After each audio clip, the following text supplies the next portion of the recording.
할렐루야. 7월 21일 수요일입니다. 시편 13편 1절에서 6절까지 말씀을 읽고 은혜 나누도록 하겠습니다.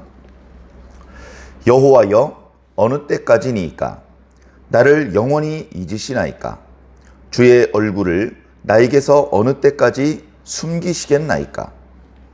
나의 영혼이 번민하고 종일토록 마음에 근심하기를 어느 때까지 하오며, 내 원수가 나를 치며 자랑하기를 어느 때까지 하리이까? 여호와 내 하나님이여, 나를 생각하사 응답하시고 나의 눈을 밝히소서. 두렵건대 내가 사망의 잠을 잘까 하오며, 두렵건대 나의 원수가 이르기를 내가 그를 이겼다 할까 하오며, 내가 흔들릴 때에 나의 대적들이 기뻐할까 하나이다. 나는 오직 주의 사랑을 의지하였사오니 나의 마음은 주의 구원을 기뻐하리이다. 내가 여호와를 찬송하리니 이는 주께서 내게 은덕을 베푸심이로다. 아멘. 감사합니다. 감사합니다. 정말 감사합니다. 오늘 시편은요, 짧죠? 6절까지밖에 없네요. 그리고 내용도 막 복잡하지 않고 우리가 읽으면서 자연스럽게 그 의미를 느낄 수 있는 그런 시편인 것 같습니다. 시편을 오랫동안 묵상하며 연구했던 분들의 말에 의하면 시편 13편이야말로 개인 탄원시의 전형적인 그런 시편이다. 종종 말씀을 드렸던 것처럼 하나님을 부르고 어려움에 대하여 탄식하고, 그리고 하나님께 간청을 드리고, 그리고 하나님의 응답을 확신하는, 감사하고 찬양하고 서원하는 그런 내용이 아주 선명하게 나타나고 있는 그런 시편입니다. 우리는 기도할 필요가 있을 때만 기도하면 안 됩니다. 그것으로는 부족하죠. 여러분, 숨을 쉴 필요가 있을 때만 숨을 쉬십니까? 아주 숨이 찰 때, 너무너무 숨을 쉬고 싶을 때만 숨을 쉬십니까? 아니잖아요. 우리는 태어나면서부터 우리들의 생명이 다할 때까지 우리가 의식을 하던 안 하던 계속 숨을 쉽니다. 잠잘 때 5시간, 6시간, 길게는 7, 8시간 동안 깊은 잠을 자는 동안에 내가 숨 쉬어야지, 이렇게 생각하고 숨을 쉬는 분이 어디 있겠습니까? 본능이고, 그리고 생존을 위해서 우리는 의식을 하던 안 하던 숨을 쉬고 있는 것입니다. 기도도 똑같습니다. 기도할 필요가 느껴질 때만 기도하는 것은 곤란합니다. 기도할 필요가 느껴지지 않을 때도 기도해야 됩니다. 우리는 기도할 필요가 느껴질 때가 어려움에 처했을 때, 하나님의 도움이 절실하게 필요할 때라고 생각을 합니다. 그러면 그 나머지 상황 속에 살 때에는 기도할 필요가 없느냐? 그렇지 않습니다. 어떤 분은 이야기합니다. 그렇게 고난의 상황만 기도가 필요한 상황이 아니고요, 좋은 일이 있을 때, 감사를 드릴 일이 있을 때도 기도하는 상황이 됩니다. 그렇게 말씀을 하십니다. 맞습니다. 그런데 그렇게 아주 어려움에 처해 있고 아주 큰 기쁨 가운데 있을 때에만 기도가 필요하다면 우리는 평생을 살면서 그렇게 하나님께 기도할 일이 많지 않을 겁니다. 그런데 성경은 분명히 말씀하시기를, 그리고 저도 성도 여러분들에게 분명히 말씀드리기를, 기도는 항상 하는 겁니다. 기도할 필요가 있을 때만 하는 게 아닙니다. 우리는 둔하고 어리석고 미련하기 때문에 기도할 필요가 있을 때만 기도한다, 그런 생각을 할 수 있습니다. 그러나 기도할 필요는 내가 생각하는 그때만 기도할 필요가 있는 것이 아니고, 우리가 살아있는 모든 순간에, 우리가 하나님과 언약적 관계로 연결되어 있는 모든 순간에 기도할 필요가 있는 순간입니다. 그래서 우리는 쉼없이 기도할 필요가 있습니다. 오늘 말씀을 보면, 오늘 이 시편을 기록한 분, 기도자, 우리 그냥 흔히 의인이라는 표현으로 통일해서 호칭하도록 하겠습니다. 오늘 시편에 하나님 앞에 기도를 올리고 있는 이 의인은 어떤 연고로 하나님 앞에 기도를 드릴까요? 예. 구체적인 이유는 나와 있지 않습니다. 약간 좀 애매모호하죠.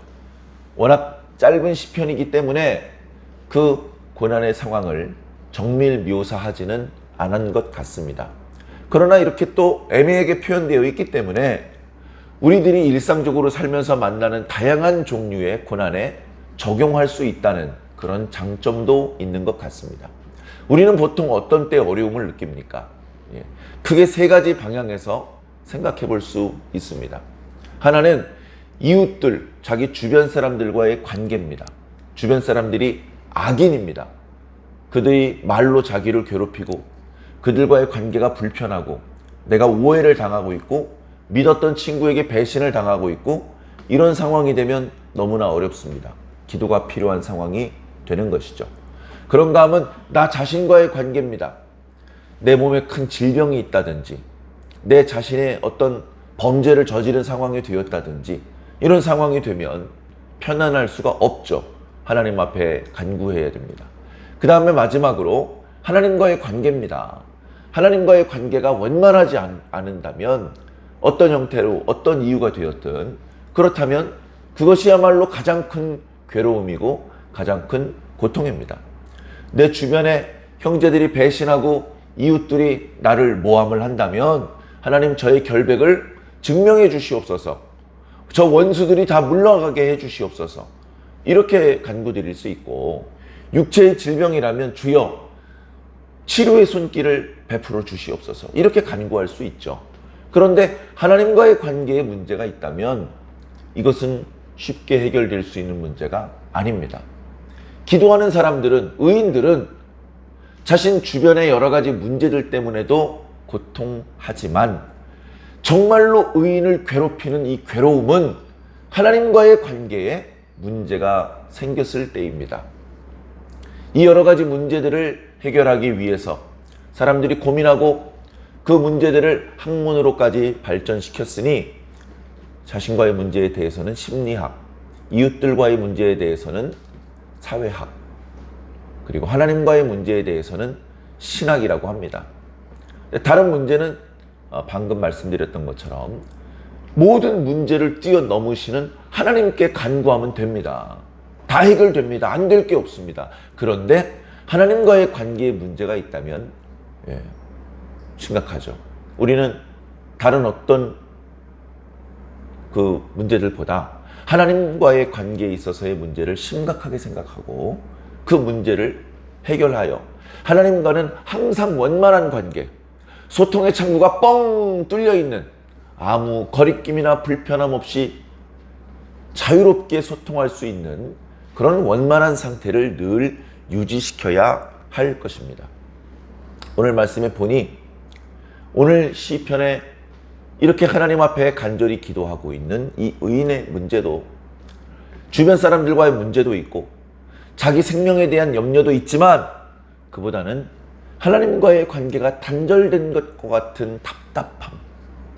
하나님께 오늘 처음 기도한 게 아닌데 그동안 계속 기도하고 있었는데 마치 하나님께서 침묵하고 계신 것 같은 그런 안타까움이 어쩌면 오늘 이 의인을 더 괴롭게 하는 것인지도 모릅니다. 그래서 오늘 말씀을 읽어보면 1절과 그리고 2절 말씀을 읽다 보면 어느 때까지 라는 표현이 4번이나 나옵니다. 4번. 하나님 도대체 어느 때까지 응답하지 않으시겠습니까?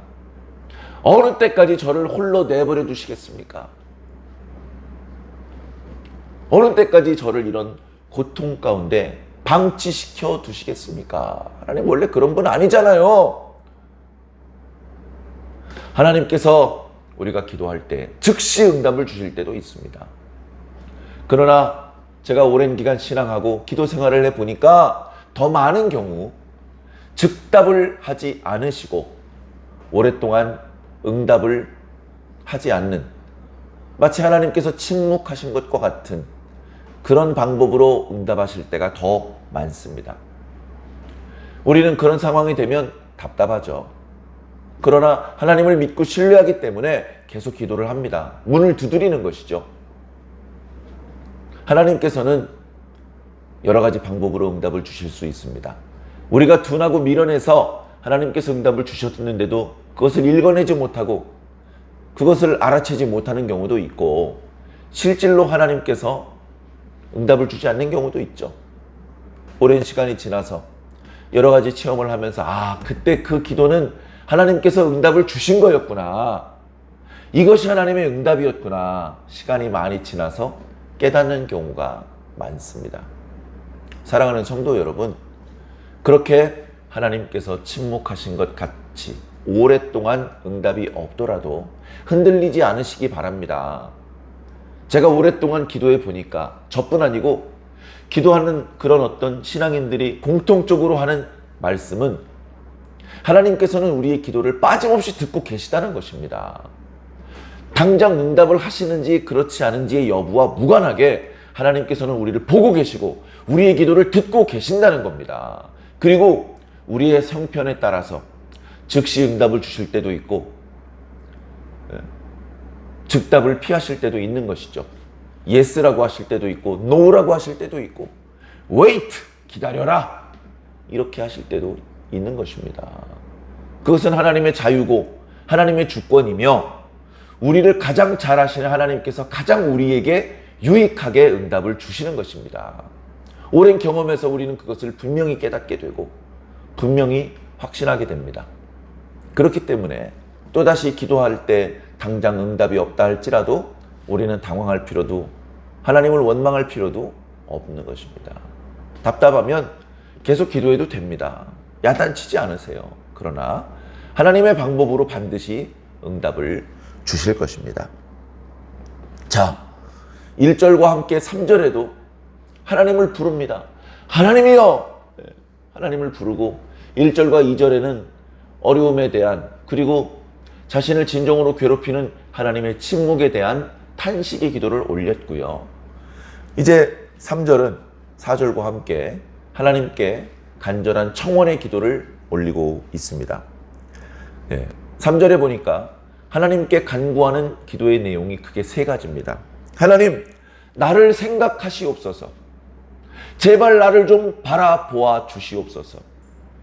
하나님이 침묵하고 계시니까 하나님의 존재에 대해서, 그 영적인 세계에 대해서 감각 잘 하지 못하는 우리들의 육신은 하나님께서 마치 우리를 보지 않는 것처럼, 우리의 말소리를 듣지 않는 것처럼 느낄 수도 있습니다. 그렇기 때문에 오늘 이 의인도 제발 저를 바라보아 주시옵소서, 제발 저를 생각하여 주시옵소서라고 청원하는 것입니다. 그러나 말씀드렸던 것처럼 하나님께서는 한순간도 쉬지 않고 우리를 보고 계시며 한마디도 빠뜨리지 않고 우리의 기도를 듣고 계십니다. 주여, 저를 생각하여 주시옵소서. 두 번째는 뭐죠? 주여, 내게 응답하여 주시옵소서. 하나님, 이 기나긴 침묵을 깨시고 저희 기도에 응답하여 주시옵소서. 제가 느끼고 있는 이 고통의 상황 속에 개입하여 주시옵소서. 하나님, 등장하여 주시옵소서. 그렇게 하나님 앞에 강력하게 호소하고 있습니다. 그리고 마지막 더는 뒤로 미룰 수 없는 이 의인의 간곡한 기도의 내용은 주여, 나의 눈을 밝혀 주시옵소서. 눈을 밝힌다? 눈이 침침한가? 요즘은 라섹이나 라식 시술을 받을 수 있습니다. 안경을 쓸 수도 있습니다. 눈의 피로를 덜어주고 눈이 더 나빠지지 않도록 하는 영양제를 먹을 수도 있습니다. 자, 그런데 여기서 의인이 자신의 시력을 회복시켜달라고 기도하는 것이겠습니까? 이어지는 말씀들을 보면 그런 것만은 아니죠. 여기서 자신의 눈을 밝혀달라는 것은, 사람이요, 눈을 감는다는 표현은 잠든다는 표현이 아니고 죽는다는 표현이기도 합니다. 뿐만 아니라 육체의 기력의 회복의 문제뿐 아니고 이웃들과의 관계, 하나님과의 관계, 그 모든 것들을 아우르는 표현이 되는 것이죠. 다시 말해서 주여, 저의 용기가 식지 않게 해 주시옵소서. 저의 확신이 흔들리지 않게 하여 주시옵소서. 저의 생명이 위태롭지 않게 하여 주시옵소서. 이렇게 자신의 용기와 생명력을 위하여 하나님 앞에 간구하는 것입니다. 그것에 위기감을 느낄 정도로 오늘 이 의인은 절박한 어려움의 상황에 있는 것 같습니다. 우리도 때때로 그런 상황에 놓이죠. 여러분, 전에 한번 그런 말씀을 드렸는데요. 건강을 위해서 물을 자주 마시라. 목마를 때 마시면 늦는다. 평소에 늘 조금씩 물을 자주 마시는 것이 좋다. 나이가 많이 들고 또는 몸에 이상이 있을 경우에는 목마름을 느끼는 것도 잘 못하게 된다. 그러면 더 물을 못 마시게 되고 노화와 또는 질병이 더 빨리 진행될 수도 있다. 그런 말씀을 드렸습니다. 오늘 시인의 기도도 그런 관점에서 바라본다면 고통을 느낍니다. 하나님 앞에 간절히 기도해야 되는 필요를 느낍니다. 근데 영적으로 믿음이 약해져 있고 병들어 있고 둔해져 있으면 하나님 앞에 기도해야 될 필요도 잘 못 느끼게 되는 것이죠. 이 필요를 잘 느끼는, 영적으로 온전히 깨어있는 사람은 24시간이 하나님께 기도를 드릴 필요가 있는 시간입니다. 그런데 그것을 느끼는 힘이 점점 약해지면 아주 극도로 어려울 때나 극도로 기분 좋을 때만 하나님 앞에 기도할 필요가 있다, 이렇게 느끼게 된다는 것이죠. 우리가 그런 지경에 떨어지면 안 되겠습니다. 주여, 제가 사망의 잠을 잘까 두렵습니다. 그리고 제 주변에 있는 원수들이 나를 이겼다라고 말하게 될까봐 두렵습니다. 이것은 하나님의 공의가, 하나님의 정의가 아니질 않습니까? 주여, 그러니 나를 생각하여 주시고 내게 응답하여 주시고 나의 눈을 밝혀 주시옵소서, 이렇게 간구하고 있는 것입니다. 이어지는 5절과 6절의 말씀은 개인 탄원시의 꽃! 아직 하나님의 응답이 없고 아직 이 의인을 괴롭히는 괴로움들은 사라지지 않았음에도 불구하고 하나님을 찬양하고 하나님께서 반드시 응답해 주실 것이다, 하나님께서 반드시 구원해 주실 것이라는 분명한 확신 가운데 감사와 찬양을 올리고 있는 모습입니다. 이게 중요한 것이죠. 5절에 보면 나는 이라고 시작되죠. 영어 성경에 보면 but I 이렇게 시작됩니다. 히브리어 원문을 보아도 그러나 나는 이라고 번역하면 더 적절할 뻔했던 것 같습니다. 다시 말해서 오늘 기도하고 있는 이 의인은 여러 가지 어려운 상황에 직면했지만 육체는 질병에 시달리며 생명이 흔들릴 것 같은 위기감을 느끼고 주변의 이웃들과는 대적 관계가 되어서 그들과 무척 불편하고 그들이 자신을 집어삼키는 상황이며 하나님은 침묵하시는 삼중의 고통 가운데 있지만 나는 이 고통의 상황에 연연하지 않고 하나님의 구원을 확신하며 하나님께 감사하고 찬양할 것입니다. 이런 어려운 상황이 있음에도 불구하고 그러나 나는, 이렇게 5절이 시작되는 것은 주변에 마음에 들지 않는 상황에 연연하지 않겠다, 상황이 어떻게 바뀌어도 하나님을 신뢰하는 나의 이 신뢰는 흔들리지 않는다, 그렇게 고백하는 것입니다. 5절 말씀을 다시 보겠습니다. 나는 오직 주의 사랑을 의지하였습니다. 주님의 헤세드, 영원하신 사랑, 언약적인 사랑, 그 사랑을 저는 철석같이 믿고 의지하고 있습니다. 하나님께서 지금 제 기도에 당장 응답하지 않는 것도 그건 하나님께서 그럴 필요가 있다고 생각하시기 때문에 지금 당장은 응답하지 않는 것이 저에게 더 유익될 것이라고 그렇게 생각하시기 때문에 그렇게 하시는 것입니다. 응답을 하지 않는 것도 사랑이십니다. 난 그것을 믿습니다. 저는 하나님을 원망하는 것이 아닙니다. 응답하지 않으시는 것도 감사합니다.